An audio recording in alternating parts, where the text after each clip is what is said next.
ಈಗಾಗಲೇ ನಮ್ಮ ಸನ್ಮಿತ್ರರು ಮತ್ತು ಸದಸ್ಯರು ಬಹುಶಃ ನಿನ್ನೆ ಅಹೋರಾತ್ರಿಯ ಅವರು ಮಾಡಬೇಕಾದ ಆಯ್ಕೆ ಮಾಡಿ ತೀರ್ಮಾನ ಮಾಡಿದ್ದಾರೆ. ಅವರಿಗೆ ಅದಕ್ಕೆ ಅವಕಾಶ ಇದೆ, ಅದನ್ನು ಬೇಕಾದಂಥ ವ್ಯವಸ್ಥೆ ನಾವು ಮಾಡಿ ಕೊಟ್ಟಿದ್ದೇವೆ.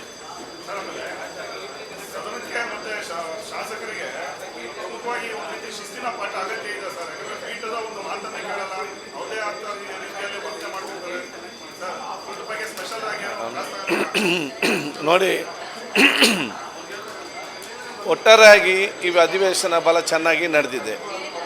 ಯಾವುದೇ ಒಂದು ಅಧಿವೇಶನ ಯಾವುದೇ ರಾಜ್ಯದಲ್ಲಿ ರಾಷ್ಟ್ರ ಮಟ್ಟದಲ್ಲಿ ಈ ರೀತಿಯ ಆ ಒಂದು ಗದ್ದಲ ಹಾಗೆ ಆಗ್ತದೆ. ಅಷ್ಟೇ ಗದ್ದಲ ಇದ್ದರೂ ಕೂಡ, ಎಷ್ಟೇ ಚರ್ಚೆ ಇದ್ದರೂ ಕೂಡ ಇವತ್ತು ಏನೆಲ್ಲ ಬಹುಶಃ ನಮ್ಮ ಎಜೆಂಡಾ ಇತ್ತ ಅದೆಲ್ಲವೂ ಕೂಡ ಇವತ್ತು ಪೂರ್ತಿಗೊಳಿಸಲಾಗಿದೆ. ಯಾವುದು ಇವತ್ತು ಆ ನಿರ್ಣಯ ಇವತ್ತು ಮಂಡಿಸಬೇಕು ಅದನ್ನು ಬಹುಶಃ ಇವತ್ತು ಯಾವುದೇ ಗದ್ದಲವಿಲ್ಲದೆ ಮಾನ್ಯ ಮುಖ್ಯಮಂತ್ರಿಗಳು ಸರ್ಕಾರದನ್ನು ಇವತ್ತು ಸದನ ಇವತ್ತು ಮಂಡಿಸಿದೆ, ಚರ್ಚೆ ಆಗ್ತದೆ.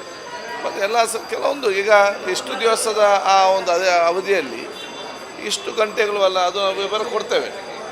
ಕೋರ್ಟ್ದಲ್ಲಿ ಕೆಲವೊಂದು ಸಂದರ್ಭದಲ್ಲಿ ಕೆಲವು ಚರ್ಚೆ ಆಗಿದೆ. ಅದೇ ಅಲ್ಲಿ ಪರಸ್ಪರ ಆಡಳಿತ ಪಕ್ಷ ಮತ್ತು ಪ್ರತಿಪಕ್ಷ ಸದಸ್ಯರ ಸನ್ಮಿತ್ರರ ಆ ಒಂದು ಚರ್ಚೆ ನಡೆದಿದೆ. ಇದೆಲ್ಲ ಬ್ಯೂಟಿ ಆಫ್ ಇಂಡಿಯನ್ ಡೆಮೋಕ್ರಸಿ ನಡೀತದೆ. ಆದ ಕಾರಣ ಇನ್ನೂ ಕೂಡ ಇದನ್ನು ಸ್ವಲ್ಪ ಸ್ಟ್ರೀಮ್ಲೈನ್ ಮಾಡಿ ಕಂಪ್ಲೀಟಾಗಿ ಆಗಲಿಲ್ಲ ಆಗಿದೆ, ಇನ್ನೂ ಕೂಡ ಉತ್ತಮವಾಗಿ ಮಾಡ್ಬೋದು. ಎಲ್ಲ ಸದಸ್ಯರಿಗೆ ಸಹಕಾರ ಕೊಡಬೇಕು ಹೇಳಲಿಕ್ಕೆ ಬಯಸ್ತೇನೆ.